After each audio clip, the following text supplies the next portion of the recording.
Hey, what's going on? It's Bill Burr, and this is a very special edition of the Monday Morning Podcast. Those of you who are longtime listeners, all 15 of you, every once in a while I will, rather than babble for an hour about the inane shit that pisses me off, I'll actually bring in a comedian friend of mine. And like I told you, these are only guys that I respect, only people that I find funny. Hackless podcasting here. And today we have the pleasure of having on our show the wonderful, the talented, the cocksucking Greg Fitzsimmons, everybody. What's up, Gregory? I got to tell you, and being a stand-up comedian and, in the media in general, there is – what other job begins with a stroking session?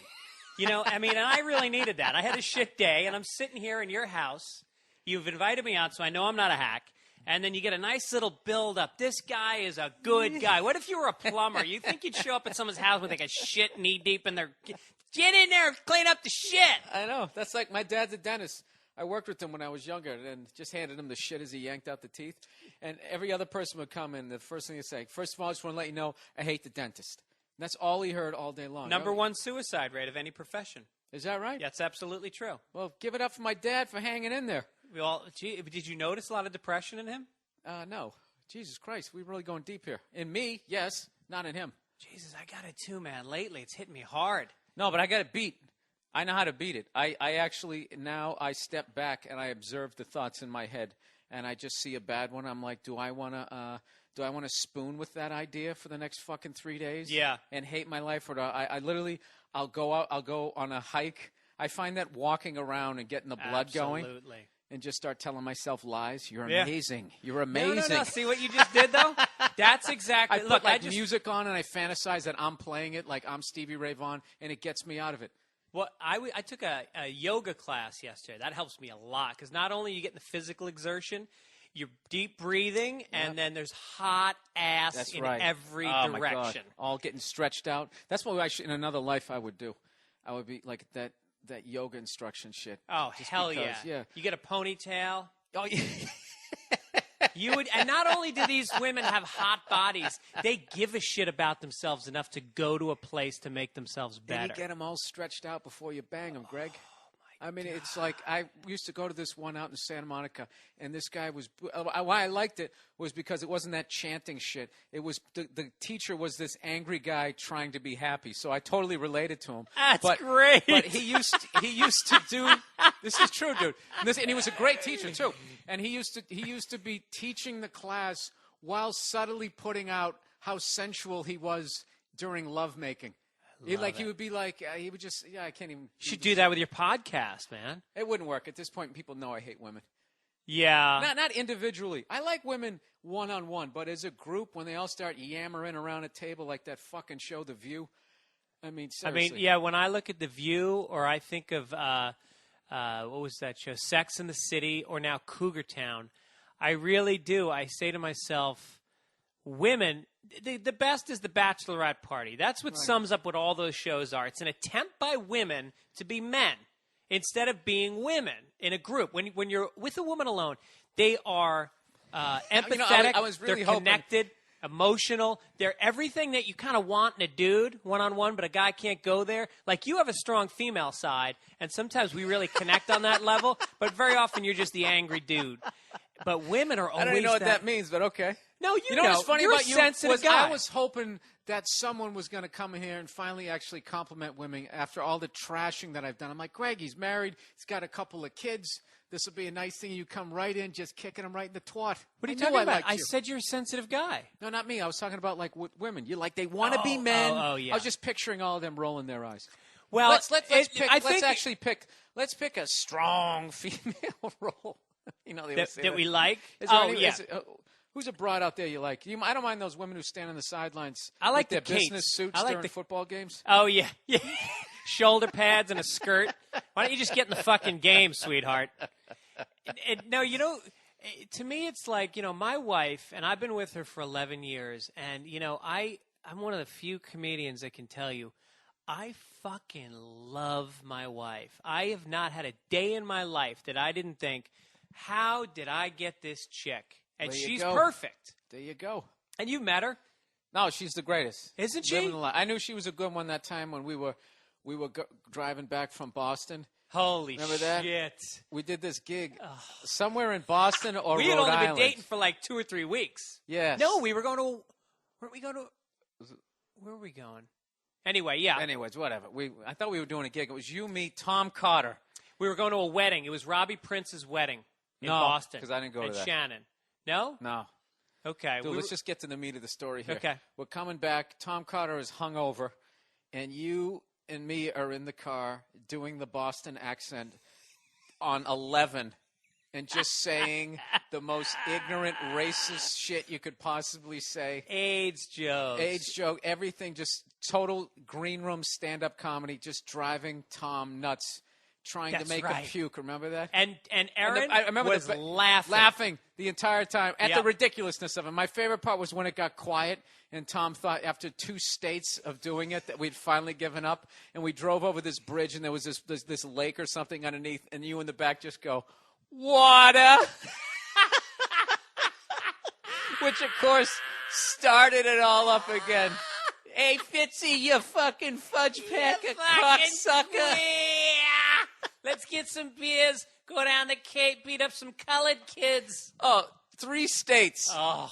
3 states we did that, and just watching Tom just being like, dude, it's not funny anymore. Dude, all right, from guys. that trip to this day, I do the Boston accent, and it's immediate. It's like this Pavlovian response. She just starts laughing again. Oh, it's the worst. And I was reading George Carlin. Did you read George Carlin? Hey, before we get too deep into this, let's get on to what you're hyping here. Greg Fitzsimmons actually wrote a book that's coming out. What's the name of it? It's called Dear Mrs. Fitzsimmons. Dear Mrs. Fitzsimmons, and that will be available in stores when? Well, you can pre-order now, which they actually just bumped up my, they do an order of the books. They just bumped up to a second order already. They're chopping up a body next door. Just ignore that. That's what I love about podcasts. I love that.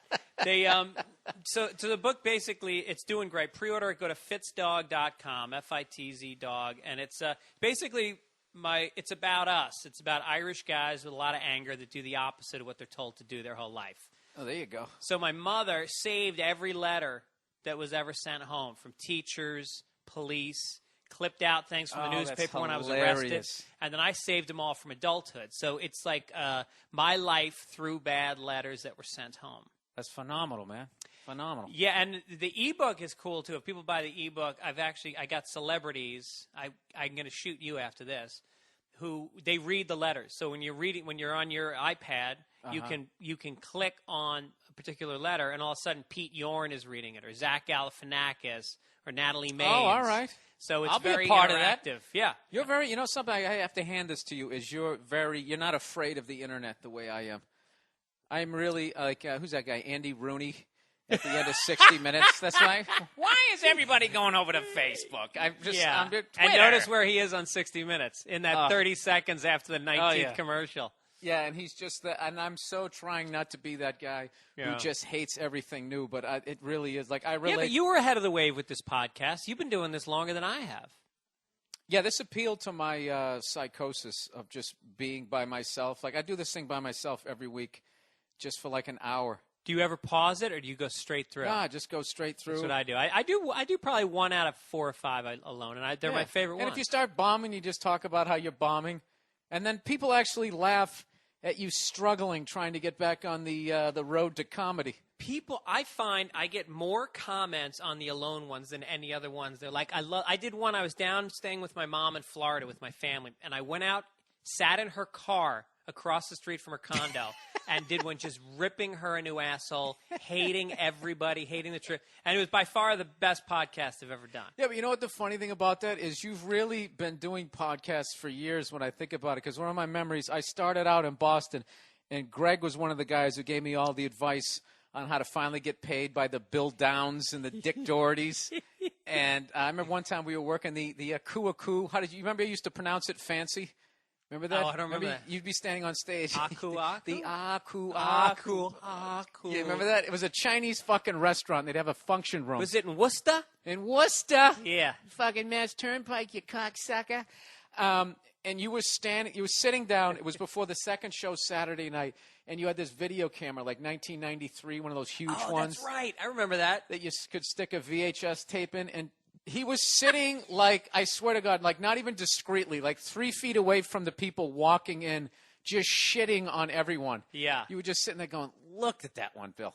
Look at the size of her. You just kept trashing. And I was laughing so fucking hard, I was afraid that I was going to bomb because people walking in, clearly, I mean, no one knew who we were, so they didn't know we were the comedians, but you were sitting there with that fucking camera the size of my TV. Well, it's, you know what? I'm not from Massachusetts. You grew up there, and for somebody You're from upstate New York, right? Well, Albany? Tarrytown. No, fuck you. I grew up about 14 miles from the city. I know, you're cosmopolitan. And we were suburban, so we had access to the drugs and the violence without being stuck in the dirtiness. So we had nice houses, Right. but everything was fucked up.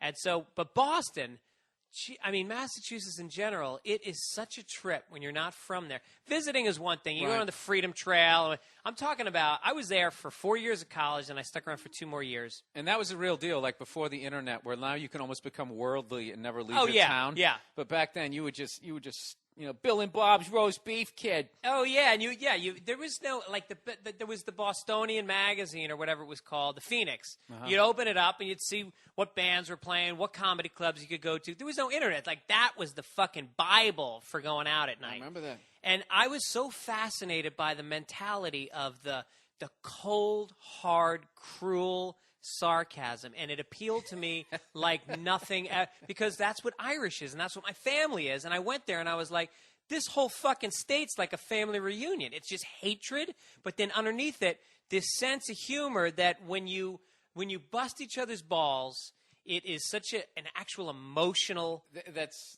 how connection. fucked up I am, is that if someone actually comes at me with straight up, uncut love, it fucks me up. But if Don't somebody trust it. comes at me, trashing me, I literally almost get this warm sensation.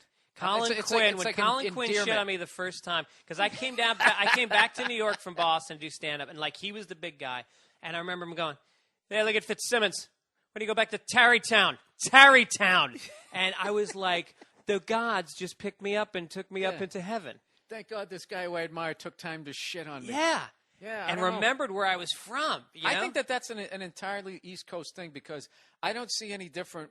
There's subtle differences, but in general, when I go from Boston down to New York, into Jersey, down to Philly, it's all that same sort of.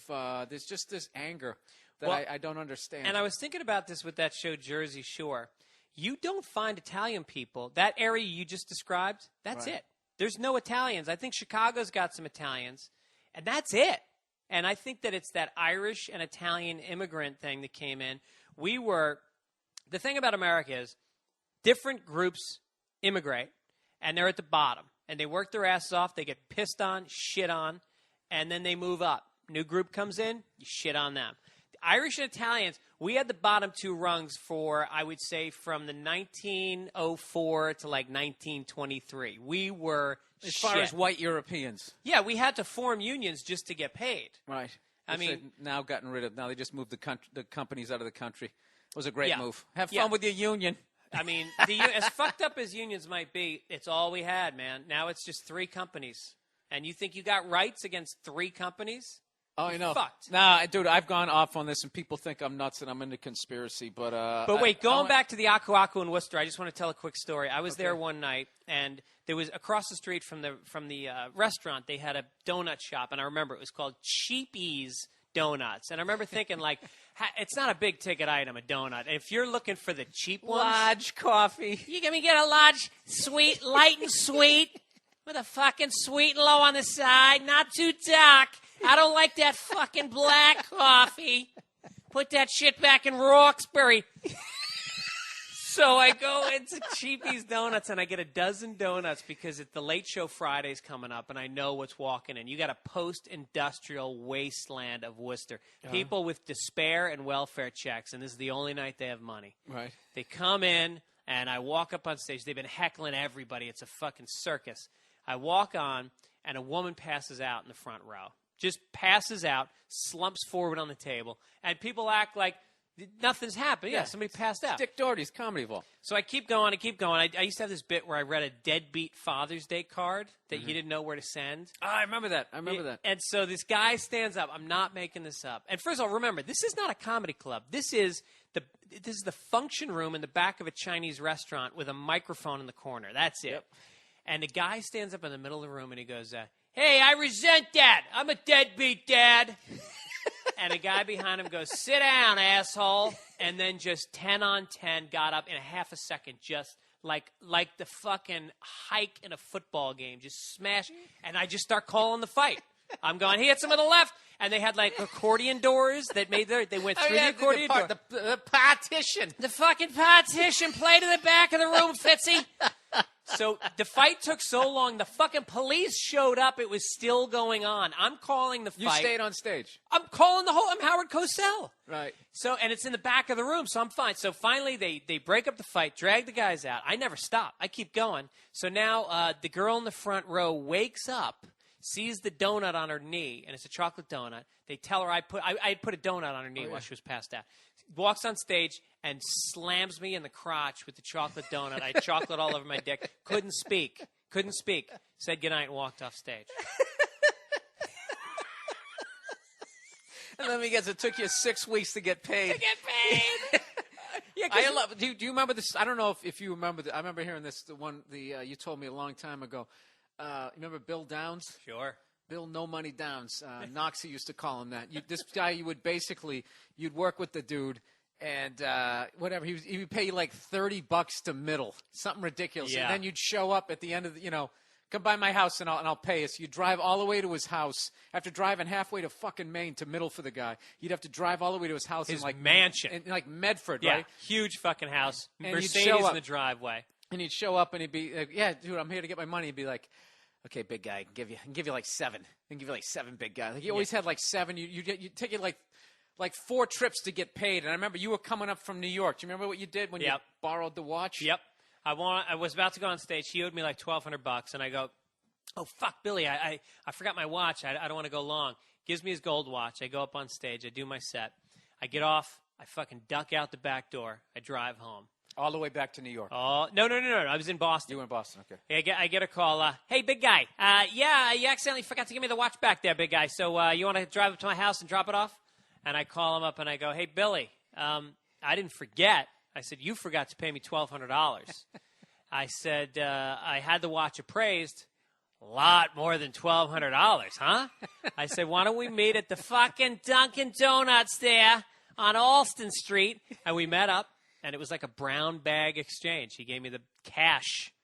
You were the and I gave only him the guy. watch. You were the only guy smart enough to do that shit. I think he still owes me money. Yeah. All of those guys. That was the time when Barry Katz was making his transition down to New York. Yeah. And you drive all the way down to Fall River.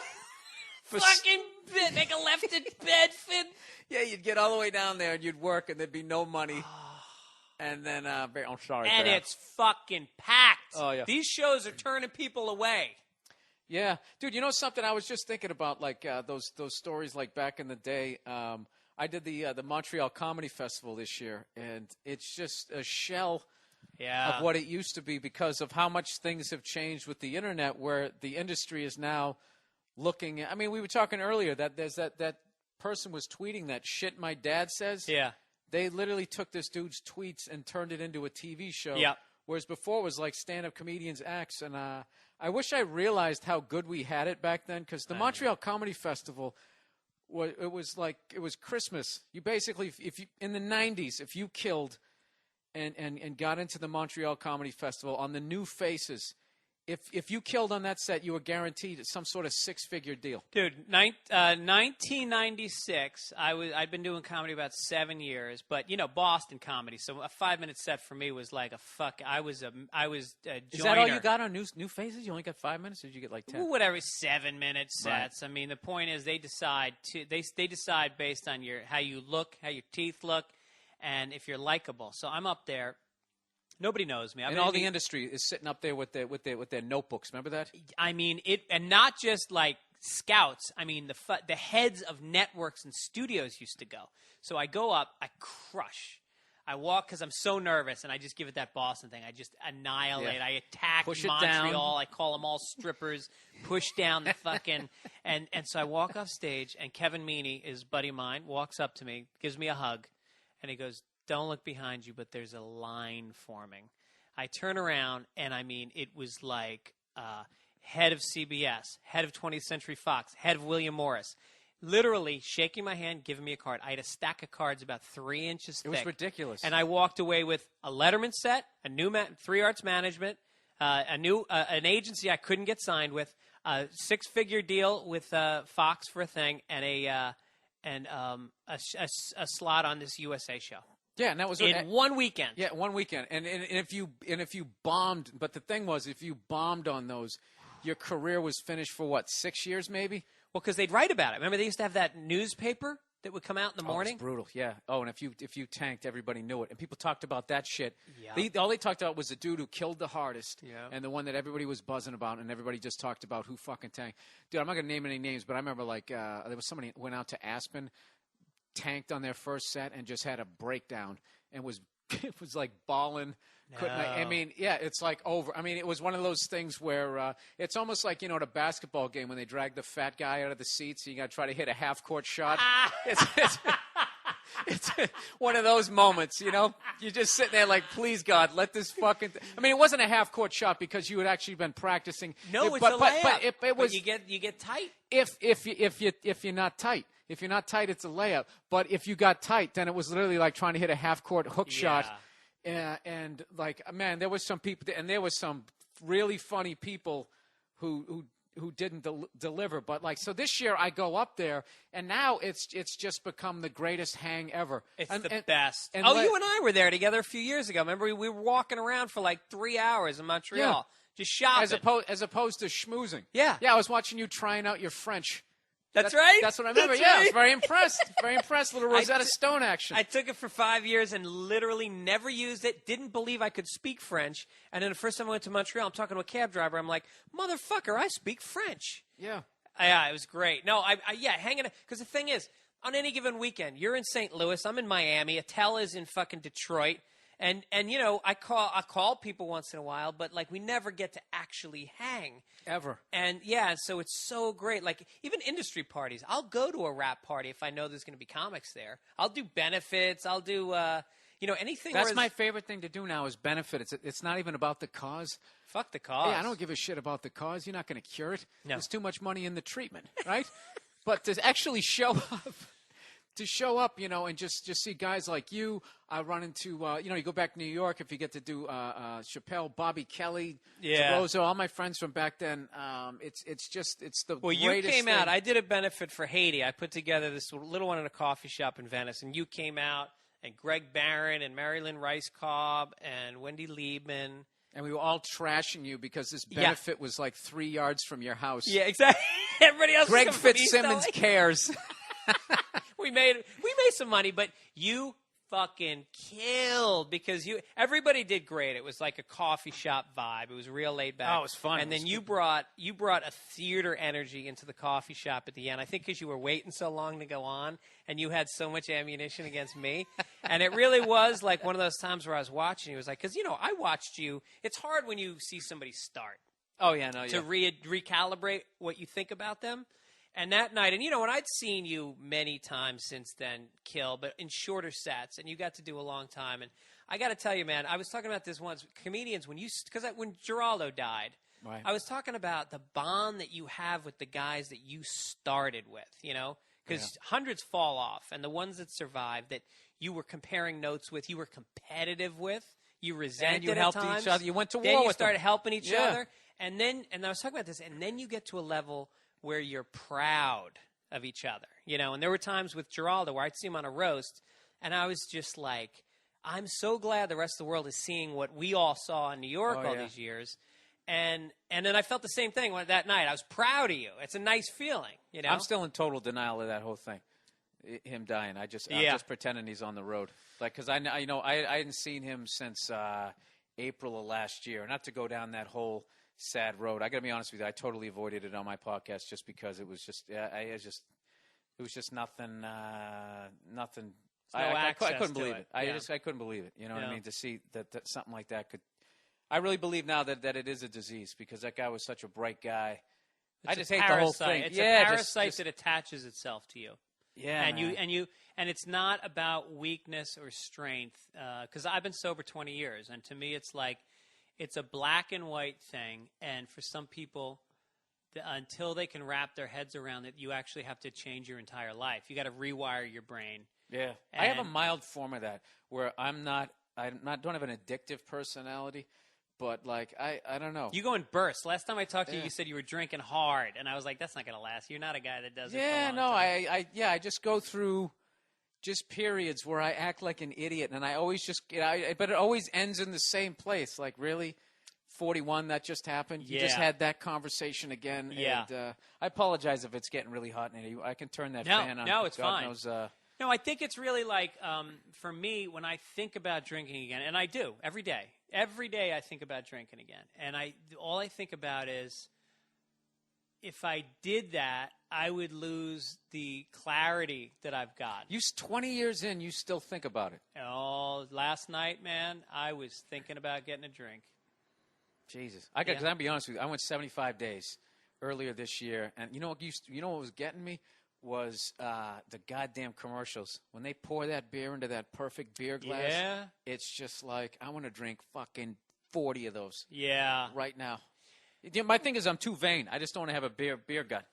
If I'm you didn't just get fat for drinking beer, I would be probably halfway in the bag right now. I think I have such self-hatred and low self-esteem that to make myself worse personality-wise, to perhaps be more annoying or mean, I can't afford. I'm barely I've been so fucking mean lately because this book has taken everything. I mean, normally, people think you comedians, wow, you guys hustle, you work hard. The truth is, we really are, as much as we might work hard, at heart, we're lazy motherfuckers. We are. And when it came to the book, I've spent 2 years thinking about it, and then it gets progressively more and more and more till there is nothing in my life except this book for the last 2 months. I can't get anything done unless there's people outside of my life saying this has to be done by this day. Because I have a great idea for a book, and I keep starting half of it. I'll pull down my food tray on an airplane. Yeah. And then the fat fuck in front of me reclines. I'm like, well, there goes that chapter. Fuck that. Then I just sit there, staring hate into the top of his head. I'll tell you right now what will make you write the book. There's a software that's called Dictate, and it's from. Are you a Mac guy or a PC made by guy? a fucking queer? It's fucking. You take a dick and you talk into it. You talk into a microphone, and it writes your words down on a Word document. And I wrote an 80-page proposal into a fucking microphone. How much does that cost, and where can I get it? It's about $170. Go to Mac.com or just go to Dictate.com.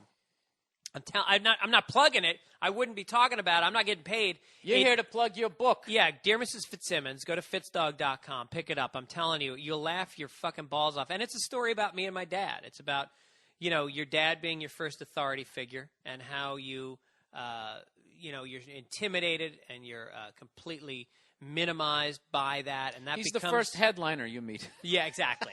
You start as an open micer, and then that's the thing. Then you become a headliner. And you got to challenge your dad, and that's the thing that.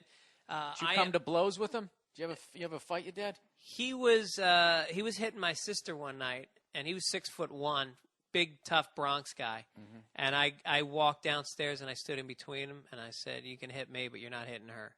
And what happened? He looked at me, and I walked my sister upstairs. About 5 minutes later, he walked up the stairs, 200 pounds, coming up those stairs. Oh Jesus! And I was like, "Here it comes." And he just walked in the room and he said, stand up. This is what he'd do. Stand up. Get over here. Look at me. Look at me. If you ever cross me again in this house. And he was putting me through college at this point. I was home for the summer. Right. No college, nothing. You're out of this family. You got Jesus. that? If you ever stop me from slapping the shit out of your sister again, that was basically his logic? Well, and my feeling at that time was I felt all the intimidation that I'd held for him just drained out of my body. And I just looked at him as this sad guy who couldn't deal with, creating a world for his kids to live in that had discipline in it without having to hit them. That's the sign of weakness. Now but there's laughs in the book too, right? Yeah, that's chapter 7. I actually say in the book, skip chapter Jesus 7. Christ, I felt like I was going to have an Oprah moment there. No, let me tell you about it was all about the letters that would get sent home, and then he'd laugh at them. He'd either beat you or laugh about it. And one of them was I was in geometry class, And the teacher, so it's like ninth grade. And she, the best is when they write word for word what you said. Ugh, and then yeah. your parents, we're sitting at the dinner table. They open the envelope. Both fucking chain smoking. We're eating meat that's still got blood coming out of it. And, with the mashed the 80s. potatoes that become 70s, like, 80s, the way people used to eat. Yeah. So he starts reading the letter, and The it's mashed potatoes are pink. they're fucking pink. It looks like a zit right before you pop it. Fucking acne on my fucking dinner plate. And so he reads the letter, and it says, I was teaching proportions, and I said, this is the first position, second position. Greg then called out, are there any other positions? Is there a 69 position? In quotes. Right. And they fucking started laughing. We all started laughing, and that was the message. That if it's funny, it's okay. It's funny, it's okay. Jesus And Christ. that's how do I end up as a comedian for a living? How did you end up? Did you know when you were younger? How did you know that you wanted to do comedy? Did you fall into it? I was it a I was dare? It was fucking scary. I was amazed by the science of it. I have a insane collection of comedy albums, and I would just listen to them again and again. I memorized them, and then but it was never about. It wasn't really about getting big laughs. I never did physical comedy. I just liked that words in a certain order could create this response. Like, how does that? And then I got older, and my dad was in radio in New York. He was one of the biggest radio guys in New York. And he belonged to the Friars Club, and I'd go there, and I met the guys like Freddie Roman and Malzy Lawrence and Dick Capri. And these guys were, so fucking solid. Just every word, just what they wore, where their hand was, confident. And it was just, to me, like, that was such an amazing, like, when you watch magic, I think you hate magicians as much as I do, right? I think at this point, because now they just do like endurance shit. Oh, maybe it's Rogan. Rogan hates magicians too. But I hate the fact that what they're doing is they're fooling you. And what I loved about comedy, you do this, and then bam, you get that reaction from the crowd. And stand-up was the opposite to me. It was like, here, I'm telling you my truth, and I'm getting that reaction. And so when I think I was like 9 years old, and I was a shitty swimmer, but I was on a swim team, and I came in last, but they give everybody a fucking plaque. Right. So I go up at the awards dinner, and there's like 50 kids, and they're just handing them out. I grab the microphone from the guy, and I make an acceptance speech, and I'm thanking like Ronald Reagan and my parents. I go on for like 5 minutes. Right. And I just, boom, I knew it. In high school, I did a talent show. Oh, you were getting laughs. Oh, it was amazing. You started young then, I bet, like 18, 19? I dabbled. I mean, I did it senior year of high school, and then I took a year off. I traveled around Europe for a year, and then I went to college, and I did it freshman year, like maybe 2 or 3 times. And then I waited till like senior year to really, go start doing it. Right. But it's all I thought about. It's all I wanted to do. Yeah, I had the same type of thing. I actually started college. Was it Emerson College? It was a talent contest, and I finally just... You went to Emerson? Yeah. Oh, I didn't know that. I went over there to get over fear of being in front of crowds. So you wanted to be a comedian, but at that point, and then I had another couple years of school, so I just transferred out of. I was going to UMass, and I just transferred out of there. Went to Emerson, and did like 3 years of school in 2 years. Yeah, I just went straight through the summer, and I got out, and like halfway through my second year of plowing through it, commuting. I had the worst college experience ever. Commuting from where? My parents' house. Oh, it was awful. It was just awful. As far as just like, but I earned that though. I fucked up in school. Yeah. I got horrible grades. How'd you get into Emerson if you were, because that's an upgrade. Because I had to prove that I could work at a college level. Yeah. So I went to all these other schools and that type of stuff. You're getting distracted because your girl just walked in. Yeah, Nia just walked in. So then But do you find there's a lot? Because I think it's true that a lot of comedians. What's up, Hello, Nia? beautiful. How are you? That's all I get. Huh? So have you found a lot of comedians though? Because I know it's true for me that the fear of social phobia, fear of talking not just to groups but to people in particular, is actually a pretty consistent thing. I find, and we overcome. It's a challenge that we overcome. Yeah. No, I took anything, debating classes. I took performance for radio, and my first shift, I did like I was on WECB like 6:40 a.m. and I used to do the fucking 2 to 6 in the morning shift. No. And I would be like, and there was all that early '90s horse shit. Like that was the Spin Doctors with Who Gives a Fuck, whatever the hell the name was, Mrs. the, Jones. that was the Soup Dragons. Or whatever. Remember those fucking college bands back then? Hootie and the Blowfish. Yeah, that was too mainstream. They were snobby over there. That was too mainstream for those guys. Yeah, and they were more into the Radiators. Oh, I didn't know who the hell any of them were. It all sounded like shit to me. I was still listening. So they to gave you a AC/DC. playlist and you just talked in between it? Yeah, played in between it, and was so nervous that someone would. I mean, the wattage on this radio station barely made it to the dorms, and I was terrified with each break if I screwed up that somebody was actually listening, and I would ask for requests. If anybody has any requests out there at like fucking 3:30 in the morning. Did anyone call? No. Never? Nobody was listening unless they were high and they just wanted to listen to some fucking nervous douche on the mic. Yeah, it was really... Was there a station manager? Yeah, but they weren't there at that hour. It was like a turnkey operation? You went in and set it up, talked? No, but they went home in a normal hour, and then they just, and then just someone like myself would just do the overnight. So I would do once a week I would do it, and I would do, I remember one time someone at the 6 a.m. shift when I was supposed to take over didn't show up, and I just kept going because I didn't want to abandon this. From 2 a.m. to 10 a.m.? Well, at one point I finally just left. That was when I came to the realization that nobody was listening because I was sitting there going, on the mic, I don't know what I'm supposed to do, but whatever. I was like, Karen, where are you? I was saying that on the mic during my breaks, asking for the next DJ. I'm getting embarrassed just telling this story. Well, yeah, but look, full circle, man. You sit alone now doing a podcast. And there's I got my girl. I got my psycho dog who's ripped up the apartment. Did you ever do Dangerfields in New York? Because I never worked there, but I heard that they would make you if the room was empty, because that was a rolling show. It wasn't like 8 o'clock, 10 o'clock. It was like we start at 8, we go till 2 in the morning, come in, and that sometimes there was nobody in the room. But if it was your spot, you had to stand there and tell jokes in case somebody walked in. Oh yeah. So you were alone in a room. Did you ever do that? I never had that, but I definitely had when there would be 2 or 3 people in there, and they were half-hour sets, and it was like who would ever sit there? The type of personality that would actually just wouldn't say fuck this and get up and leave. So they're already mousy sort of personalities, and it was just. And I remember I worked that club for like 7 years, and for the first 6.5 years, they had the reverb turned up on 10, so when people were bombing, doing loud shit, it was the funniest thing ever because the joke would bomb and then you'd hear the echo of the punchline that didn't work, and we used to just sit in the back. Me, Norton, and Corielli were the only people from the modern era, and by modern era I mean anyone who hadn't been doing it for at least. So like Bobby Collins and. No, there was nobody. They were like just people I had never heard of. Yeah. I remember there was one guy. His headshot was him. I hope you don't know. Don't say the name of the guy if you know him. But he had on a wife beater, and he was standing there. You know the Fighting Irish pose, but he was serious, like he was in West Side Story. I think he had a cigarette behind his ear. Oh, that's awesome. Like he was this badass, and it was the most milquetoast act I had ever seen. The other act that I loved there was that there was these 2 guys called the Most Brothers, 2 black guys, Long Island act. But I opened for them.